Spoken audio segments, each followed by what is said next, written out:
José el Soñador. Hola, en la sesión anterior reflexionamos acerca de la vida de Jacob.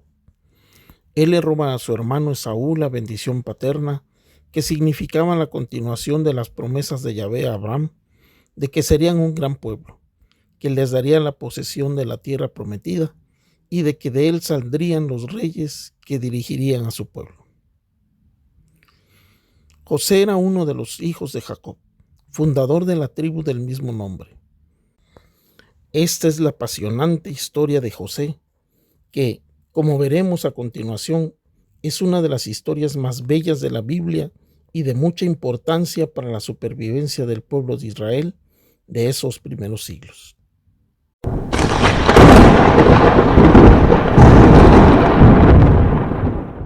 Escuela de la Fe Católica presenta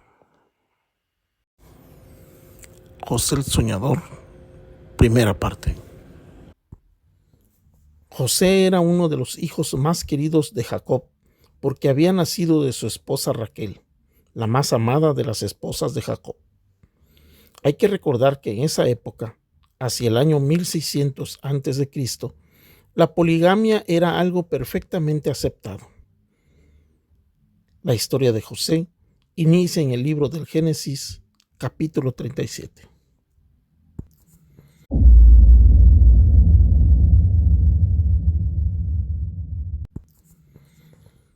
Los sueños de José. A los 17 años, José se dedicaba a cuidar ovejas. Siendo todavía un adolescente, ayudaba a los hijos de Bilhá y de Selfa, mujeres de su padre, e informaba a su padre sobre la mala reputación que sus hermanos tenían. Israel quería a José más que a sus otros hijos, pues le había nacido en su ancianidad. Incluso le había hecho una túnica con mangas. Sus hermanos, viendo que su padre le prefería a sus otros hijos, comenzaron a odiarlo hasta el punto que no le daban ni el saludo. José tuvo un sueño y lo contó a sus hermanos. Miren, les dijo, el sueño que he tenido.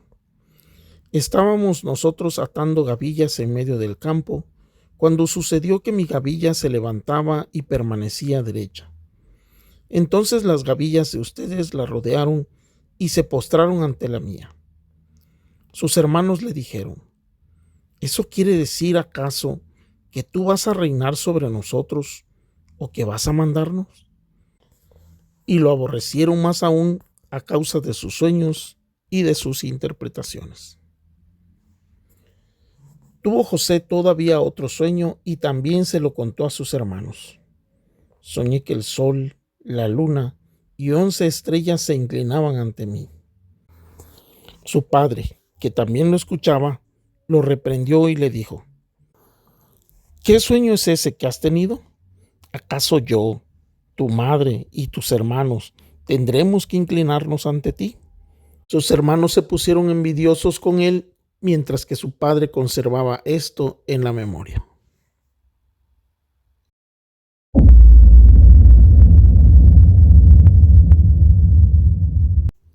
José vendido por sus hermanos. Sus hermanos habían ido a apacentar el rebaño de su padre a Siquem, e Israel dijo a José, tus hermanos están cuidando las ovejas en los pastos de Siquem. Ven, que quiero mandarte donde ellos. Al verlo desde lejos y antes de que llegara, se pusieron de acuerdo para matarlo.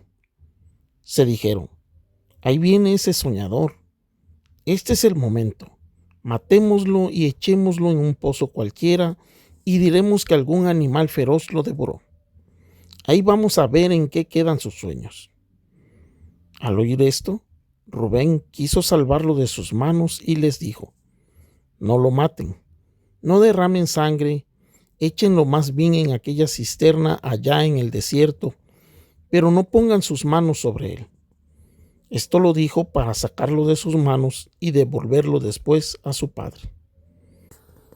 Fue así como, cuando José llegó junto a ellos, le quitaron la túnica con mangas que llevaba puesta, lo tomaron y lo arrojaron a una cisterna que estaba seca, sin agua. Se sentaron para comer, cuando, alzando los ojos, vieron una caravana de ismaelitas que venía de Galaad, con sus camellos cargados de bálsamo, mirra y otras especies que llevaban a Egipto. Entonces Judá dijo a sus hermanos: ¿qué ganamos con matar a nuestro hermano y tapar su sangre? Mejor vendámoslo a esos ismaelitas y no pongamos nuestras manos sobre él, pues es nuestro hermano y carne nuestra. Sus hermanos le hicieron caso y sacaron a José del pozo. Lo vendieron por 20 monedas de plata y estos llevaron a José a Egipto. Al regresar Rubén al pozo, ya no encontró a José. Rasgó sus vestidos y volviendo donde estaban sus hermanos, les dijo: el muchacho ya no está. ¿Qué hago ahora? Entonces tomaron la túnica de José y degollando un cabrito, la tiñeron con su sangre. Enviaron la túnica de manga larga a su padre con este mensaje: esto hemos encontrado. Mira si es la túnica de tu hijo. Jacob la reconoció y exclamó: es la túnica de mi hijo. Algún animal feroz lo ha devorado. José ha sido despedazado. Jacob desgarró sus vestidos, se vistió con un sayal e hizo duelo por su hijo durante muchos días. Todos sus hijos e hijas acudieron a consolarlo, pero él no quería ser consolado y decía: estaré todavía de duelo cuando descienda donde mi hijo al lugar de las sombras. Y su padre lo lloró.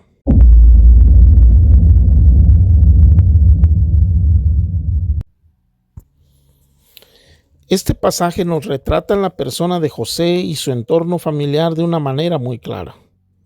Por una parte, nos indica que José tenía sueños que le anticipaban ya desde su tierna juventud que él sería un personaje importante.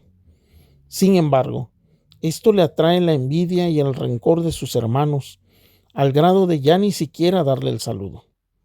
Más aún, llegaron a desearle la muerte y llegado el momento lo venden como esclavo. Esto nos muestra hasta qué grado puede hacernos daño la envidia a nosotros mismos y a los que nos rodean. ¿Te ha pasado esto? ¿Has sufrido de la envidia de los demás por algún motivo? ¿O has envidiado a alguien por algún motivo? ¿Qué consecuencias ha traído eso para ti y tus seres queridos? ¿Cómo lo superaste? Compártelo en los comentarios. A pesar de los esfuerzos de los hermanos mayores Rubén y Judá, no logran rescatar a José y sus hermanos lo venden como esclavo. Su padre lo llora amargamente, pues, como ya se dijo, era su hijo favorito. En la época de nuestros primeros patriarcas todavía no se sabía de la eternidad, ni del cielo ni del infierno. Es, claro está, algo de lo que Jesús hablaría con claridad más tarde. Pero en la época de los patriarcas creían que al morir se iban al Sheol, el lugar de los muertos, un lugar en donde el muerto no moría del todo, pero ya no tenía memoria. Por eso también le decían el lugar de las sombras. Un pensamiento más respecto a este pasaje. ¿Has perdido algún ser querido de una manera repentina?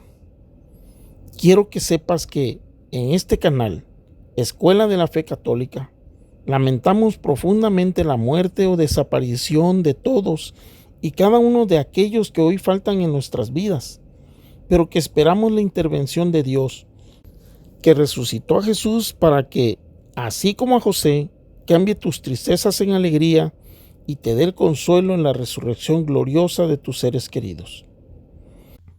No dejes de ofrecer oraciones y comuniones por todos y cada uno de los muertos y desaparecidos por la lamentable escalada de violencia en que vivimos.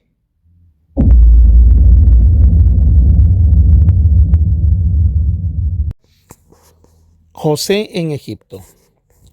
Tras su venta como esclavo y traslado a un país extraño, lejos de su familia, empieza una vida totalmente diferente para José. Desde el punto de vista humano, podríamos decir que todos los sueños de José habían sido terminados de golpe.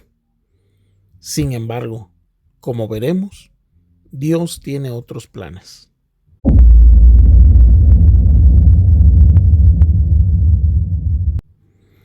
José, mayordomo de Potifar. Cuando José fue llevado a Egipto, Potifar, un egipcio que era funcionario del faraón, capitán de guardias, lo compró a los ismaelitas que lo habían llevado allí.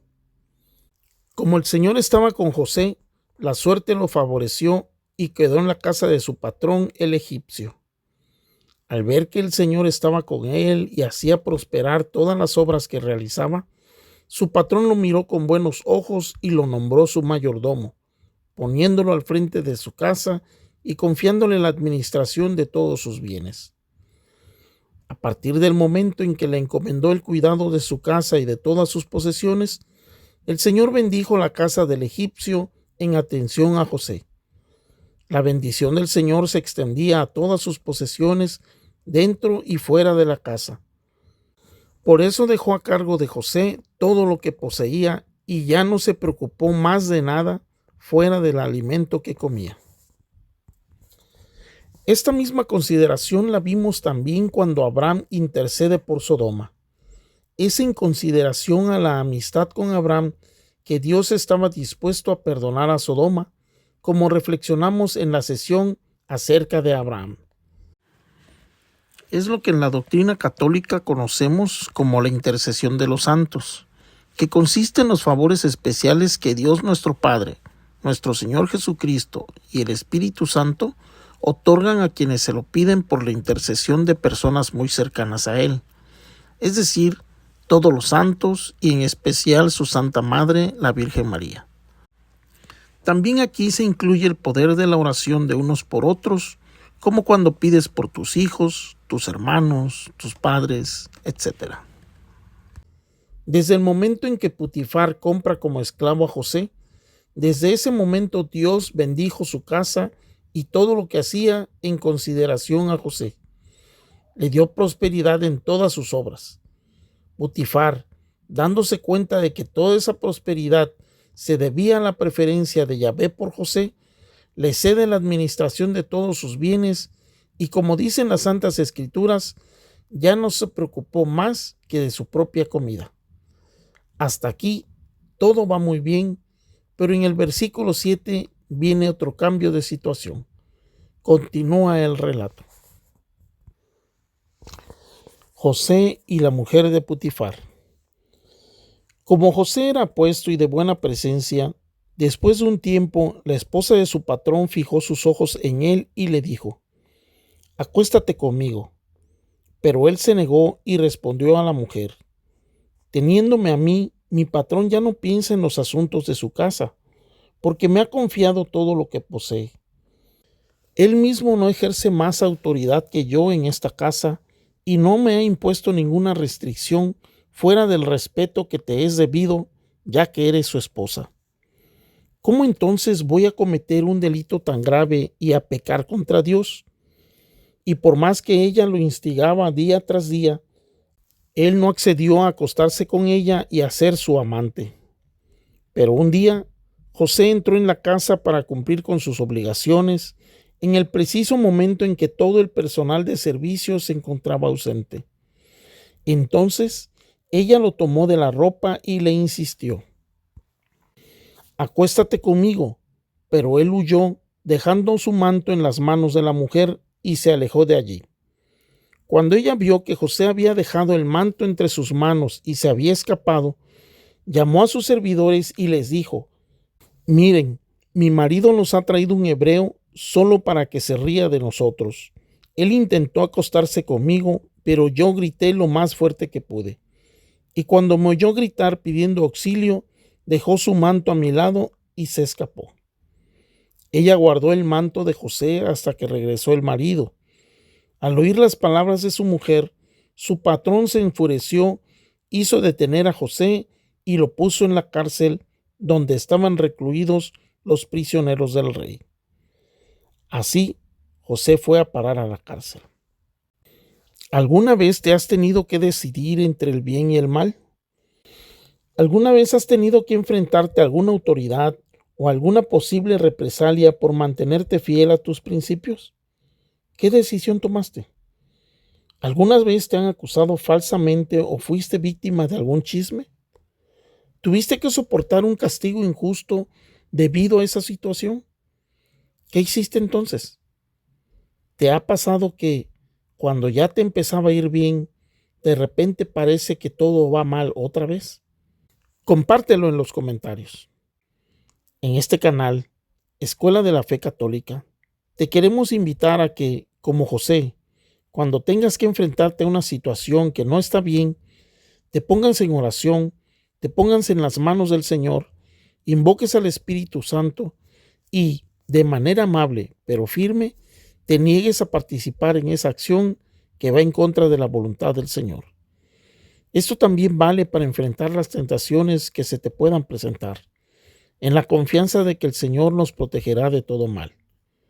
En cuanto a las veces en la vida en que todo parece empezar a mejorar y de repente las cosas empeoran, no pierdas la fe, pues, así como José, no sabes qué planes maravillosos tiene Dios para ti.